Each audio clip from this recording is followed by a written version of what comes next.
사랑하는 성도 여러분, 영혼이 잘 되어 범사가 잘 되고 강건하시기를 주 예수님의 이름으로 축원합니다. 오늘은 고린도전서 15장 20절로 25절에 나타내신 하나님의 뜻을 전하고자 합니다. 사랑하는 성도 여러분, 지난 주일은 예수님께서 십자가에 못 박혀 죽으심으로 모든 사람의 죄를 대속하신 후 3일 만에 부활하신 것을 기억하고 기념하는 부활절이었습니다.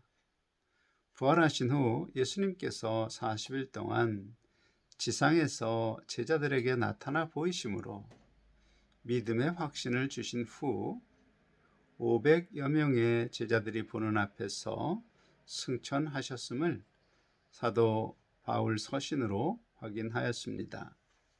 그리고 교회사를 보면 예수님의 부활과 승천을 본 500여 명의 제자들이 말로 증언한 것이 아니라 죽음으로 전하는 순교로 증언하였습니다.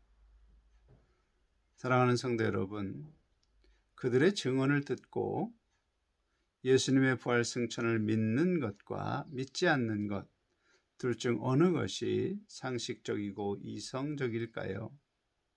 당연히 예수님의 부활과 승천을 하심을 믿는 것이 상식이요 이성적 판단입니다.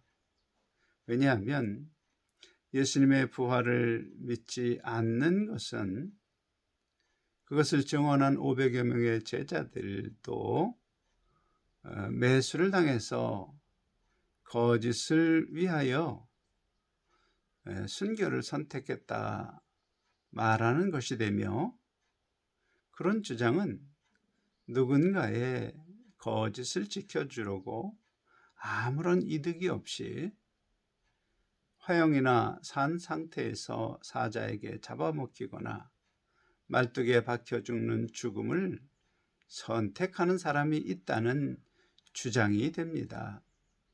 정말 그런 사람이 있을까요?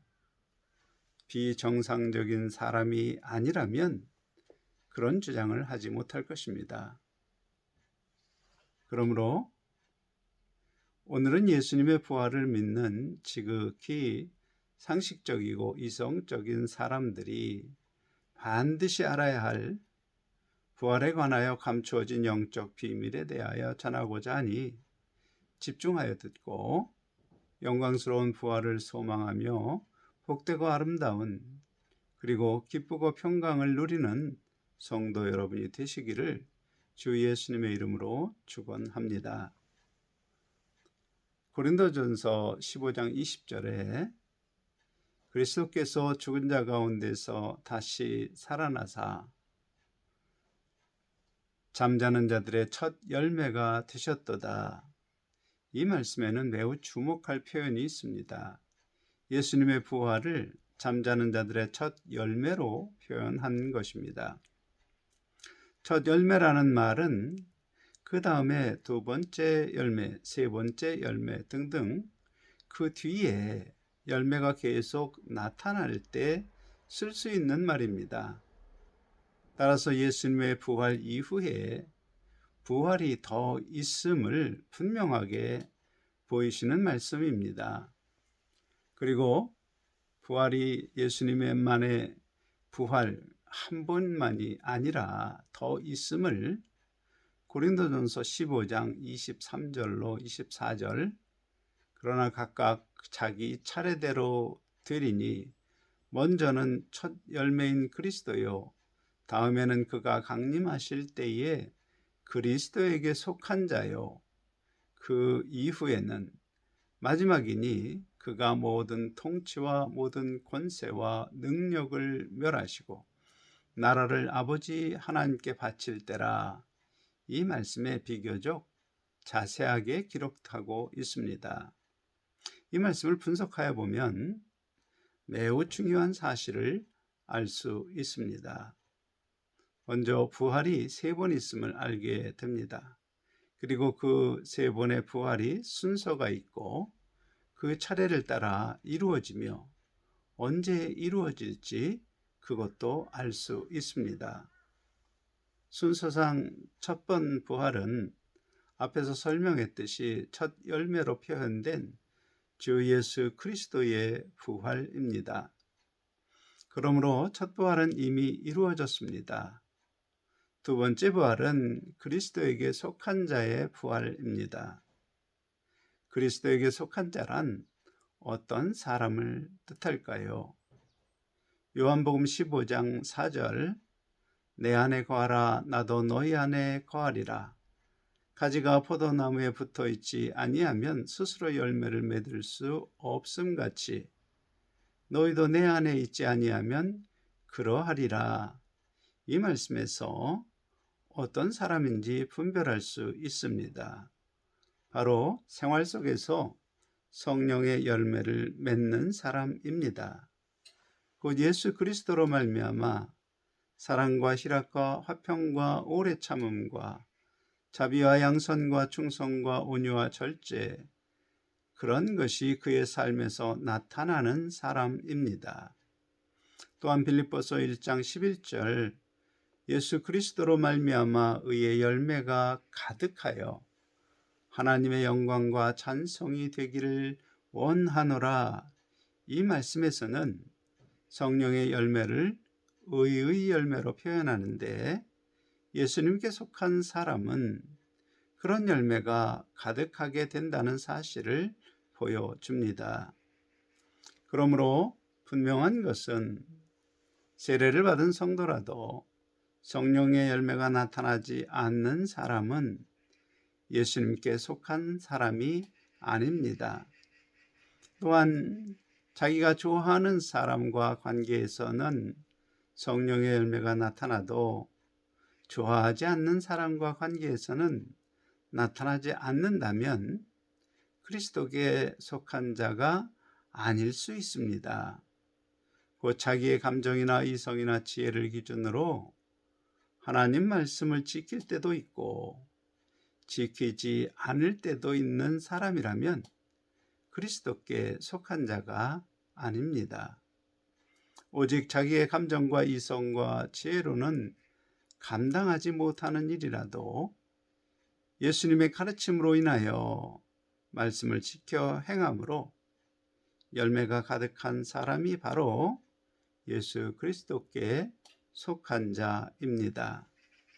한편 성도의 입장에서 보면 그리스도에게 속한 자의 부활이 첫째 부활입니다. 그러므로 성도의 첫째 부활이 이루어지는 시기는 주 예수님이 공중 재림하실 때입니다. 놀라운 것은 예수 그리스도께서 공중 재림하실 때 부활한 성도가 지상에서 그분을 맞이하는 것이 아닙니다. 공중에서 그분을 맞이할 것이라 말합니다. 그러므로 그때 첫 부활에 들어간 성도는 공중에서 기쁨으로 주 예수님을 영접할 수 있는 영화로운 몸, 곧 승천하신 예수님처럼 만유인력의 법칙에 제한을 받지 않고 공중을 나를 수 있는 몸으로 부활하게 됨을 알 수 있습니다. 그 첫째 부활에 참여하지 못한 성도는 환난을 거치게 됩니다.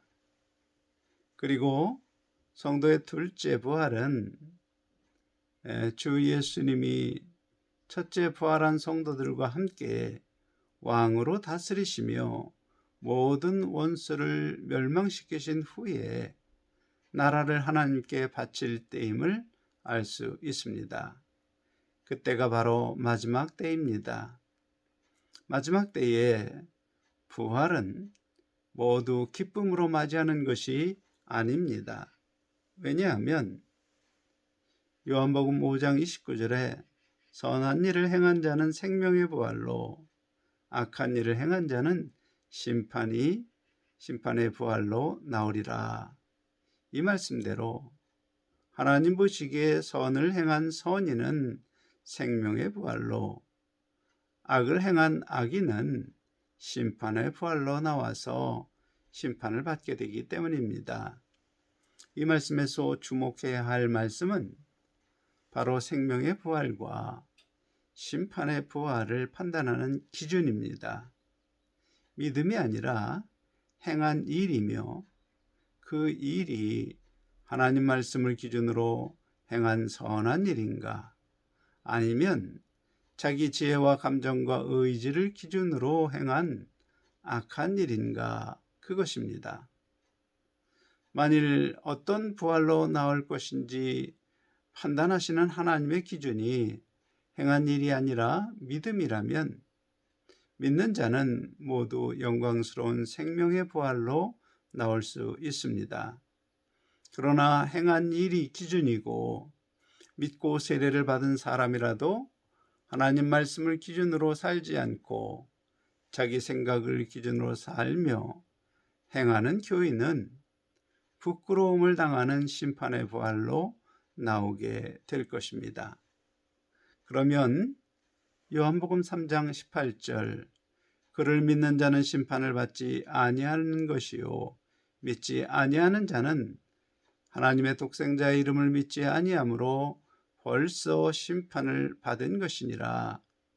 이 말씀에 분명히 믿는 자는 심판을 받지 않는다고 하셨는데, 이 말씀은 거짓입니까? 그런 의문이 생길 수 있습니다. 제가 늘 말씀드리지만 성경에는 오류가 없습니다. 다만 우리의 이해가 부족할 뿐입니다. 이 심판을 이해할 수 있는 것은 마태복음 25장에 기록된 심판에서 이해할 수 있습니다. 마태복음 25장 32절, 모든 민족을 그 앞에 모으고 각각 구분하기를 목자가 양과 염소를 구분하는 것 같이 하여, 이 말씀을 보면 심판의 대상이 모든 민족입니다. 그들 중에는 믿는 사람, 믿지 않는 사람 모두가 섞여 있습니다. 그들을 오른편 양과 왼편 염소와 같이 구분하시고, 마태복음 25장 41절에 왼편에 있는 자들에게 이르시되, 저주 받은 자들아, 나를 떠나 마귀와 그 사자를 위하여 예비된 영원한 불에 들어가라 라는 심판을 받고 그들은 지옥의 형벌을 받습니다. 이 표현은 매우 중요합니다. 왜냐하면 마귀와 그 사자들은 영이기 때문입니다. 만져지는 물리적인 몸이 없는 영적 존재들입니다.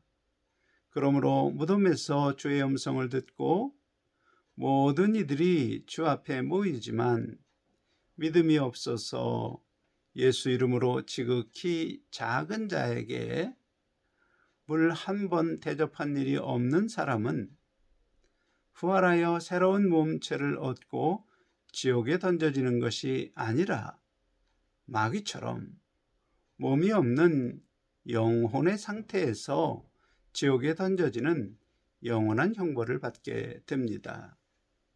명심할 것은 지옥의 심판을 받지 않는 믿는 자를 판단하시는 말씀, 마태복음 25장 40절, 너희가 여기 내 형제 중에 지극히 작은 자 하나에게 한 것이 곧 내게 한 것이니라.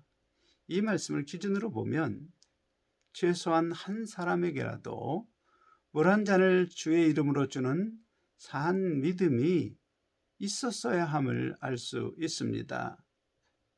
그러므로 입술로는 예수님을 주여 주여 하면서 세례를 받았어도 예수 그리스도의 가르침을 따라 행한 일이 한 번도 없는 사람은 죽은 믿음, 곧 믿지 않는 사람과 다르지 않음을 알 수 있습니다.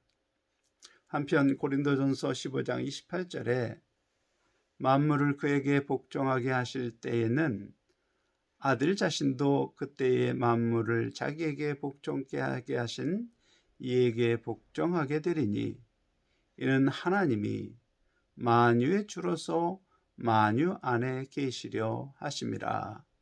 이 말씀에 만유의 개념은 온 우주를 뜻합니다. 그러므로 마지막 때는 사탄의 거역으로 혼돈된 온 우주가 예수 그리스도로 완전히 회복되어 완전한 하나님 나라가 이루어짐을 기록합니다. 사탄을 따랐던 모든 악한 세력이 멸망당하여 만물이 하나님께 속하게 됨을 뜻합니다. 사랑하는 성도 여러분, 우리가 예수님을 구주로 믿고 세례를 받는 것은 멸망당할 사탄에 속한 자에서 영생할 예수 그리스도께 속한 자로 그 소속이 바뀌는 것이며, 동시에 예수님이 약속한 부활에 참여하기 위한 첫걸음을 디디는 것입니다. 영적으로 나는 육의 생명이 죽고 예수 생명으로 거듭났음을 하나님과 악한 영들과 사람 앞에서 선언하는 일종의 의식입니다. 그러므로 세례는 내 영혼이 다시 영생하는 새로운 몸체를 얻는 기회가 분명하지만, 아직 첫째 부활로 부활하게 될 것인지 아니면 마지막 때에 부활하게 될 것인지 그것은 결정되지 않았습니다. 또한 길가에 떨어진 씨를 싹이 나기 전 새가 쪼아먹는 그런 비유로 설명하시듯이, 세례는 받았지만 그 믿음이 싹을 트이지 못해서 지극히 작은 자 한 사람에게 물 한 잔이라도 주의 이름으로 주는 산 믿음이 되지 못하는지, 아니면 옥토에 뿌려진 씨처럼 잘 자라서 풍성한 결실을 맺는 성도가 되는지, 그 모든 것은 세례받은 이후 성도가 사는 동안에 결정되는 것입니다. 상상해 보십시오. 첫째 부활에 참여한 성도가 공중에서 주 예수님을 맞이하려면 맞이하는 성도 역시 부활하신 예수님처럼 중력의 법칙에 제한을 받지 않고 공중에 있어야 합니다. 그들이 바로 영광의 형체로 부활한 사람들입니다. 그런 영광의 부활을 바라본 사도 바울은 고린도전서 15장 31절에 형제들아, 내가 그리스도 예수 우리 주 안에서 가진 바 너희에 대한 나의 자랑을 두고 탄원하노니 나는 날마다 죽노라 말합니다. 사람이 매일 죽을 수 있습니까? 한번 죽으면 끝인데 어떻게 다음 날도 죽을 수 있습니까? 그러므로 사도 바울이 말하는 죽음이란 육체의 죽음을 말하는 것이 아니라 영적으로 나를 죄악의 습관대로 살도록 끌고 가는 옛사람의 생명이 죽는 것을 말합니다. 그것이 첫째 부활을 바라본 사도 바울의 신앙생활 원칙입니다. 사실 우리는 세례를 받았어도 변하지 않고 여전히 삶은 옛 습관대로 살아가려 합니다. 이때 내 마음은 거듭난 새 사람, 곧 하나님을 알고 하나님 말씀을 지키려는 새 생명이 나의 옛 생명과 전쟁하는 영적 전쟁터가 됩니다. 쉬운 예로 술만 마시면 취하도록 마시는 사람이 세례를 받으면 술 취하지 말라는 하나님의 말씀을 들을 때 절제하라는 음성을 듣습니다. 이때 그 음성에 순종하여 취하기 전 절제하는 것이 곧 나의 옛 생명이 죽는 것입니다. 술만이 아니라 시기와 질투와 분노 등등 육체의 열매를 맺게 하는 모든 생각을 버리는 것을 사도 바울은 나는 날마다 죽노라 라는 말로 표현합니다. 그러므로 사도 바울이 복음을 전하기 위하여 일생 말할 수 없는 육체의 고통을 감내하며 날마다 죽은 생활은 바로 첫째 부활을 참여하는 소망을 이루려 한 것입니다. 사랑하는 성도 여러분, 따라서 앞에 말씀을 종합하면 첫째 부활에 참여하는 자들은 예수 그리스도와 같은 영광의 형체를 입게 되어 주와 함께 왕 노릇을 하며 전체 우주를 다스리며 별과 별의 영광을 누리는 사람들입니다. 그리고 둘째 부활에 참여하는 사람들은 최소한 한 번이라도 산 믿음으로 주의 말씀에 순종한 자들입니다. 지옥의 멸망을 피하고 구원을 받으나 그들의 행위대로 심판을 받고 상을 받습니다. 그리고 그것에 따라서 하나님이 뜻하시는 장소에서 다스리는 영광에 합당한 몸체로 부활하게 될 것입니다.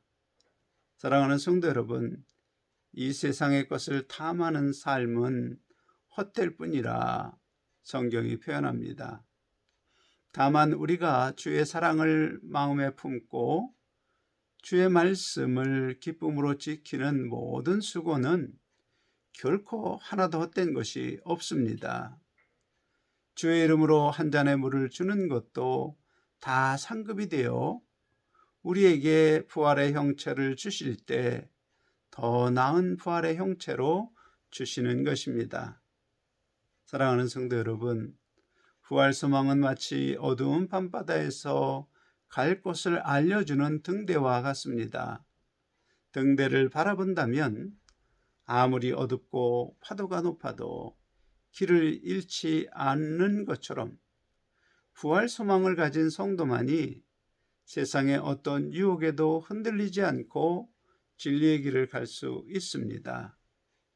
매일 탐심과 정욕을 쫓으려는 내가 죽고 예수님의 가르침에 순종함으로 의의 열매가 가득한 그런 진리의 길을 가는, 그러므로 첫째 부활에 들어가는 여러분과 제가 될 수 있기를 예수님의 이름으로 간절히 축원합니다.